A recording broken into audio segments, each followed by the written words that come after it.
के लिए बहुत सारी उन्होंने नापे रखी हैं, जैसे अल्फा बीटा गामा। लेकिन जो ध्यान की परम अवस्था होती है उसकी नाप के लिए अभी तक कोई मानक नहीं बना सके हैं और ना ही उसको शब्दों में वर्णित किया जा सकता है। और इस अनुभूति को प्राप्त करने के लिए बड़े बड़े ऋषि मुनि गुफाओं में, कंदराओं में, जंगल में जाते थे। वहां वर्षों वर्ष अपना ध्यान लगाते थे, तपस्या करते थे, तब वो इनको ये स्थिति प्राप्त हो जाती थी। तो हम तो परम सौभाग्यशाली हैं कि घर बैठे हमें ये ध्यान का मार्ग प्राप्त हुआ है और हम ध्यान से परम ध्यान की ओर धीरे धीरे आगे बढ़ रहे हैं। जब हम इस भौतिकता से परे जाते हैं तो हम परम ध्यान की अवस्था में पहुंच जाते हैं। तब हमारी पहचान शरीर से परे नहीं, एक ऊर्जा के रूप में होती, शरीर से परे हो जाती है और एक ऊर्जा के रूप में होती है। जब हम इस पृथ्वी से पार अंतरिक्ष में प्रवेश करते हैं तब हम भौतिकता के प्रभाव से मुक्त होना प्रारंभ कर देते हैं। जब ध्यान के माध्यम से जब हमको महसूस होने लगता है कि हम अंतरिक्ष में प्रवेश कर गए हैं, तब हम भौतिकता से परे हो जाते हैं। तब हम धीरे धीरे हमको अपने शरीर का भी भान नहीं रह जाता है, केवल ध्यान, परम शक्ति का ध्यान ही रह जाता है।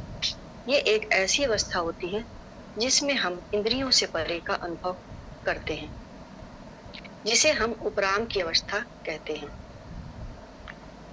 ये अवस्था भी कोई साधारण अवस्था नहीं होती है, जिसमें हम पृथ्वी के पार अनंत की दुनिया में पहुंचते हैं और इसका अनुभव हम कई चरणों में करते हैं। ध्यान की प्रथम अवस्था में हम स्वयं को चारों तरफ के वातावरण से निकाल लेते हैं, उससे ऊपर बढ़ जाते हैं। फिर चारों तरफ के वातावरण का हमारे ऊपर उतना प्रभाव नहीं पड़ता है।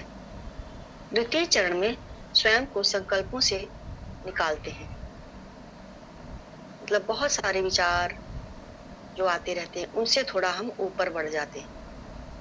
तृतीय चरण में हमारे संकल्पों की संख्या कम होने लगती है, मतलब विचारों की संख्या काफी कम होने लगती है। चौथे चरण में हम परम एकाग्रता में पहुंच जाते हैं।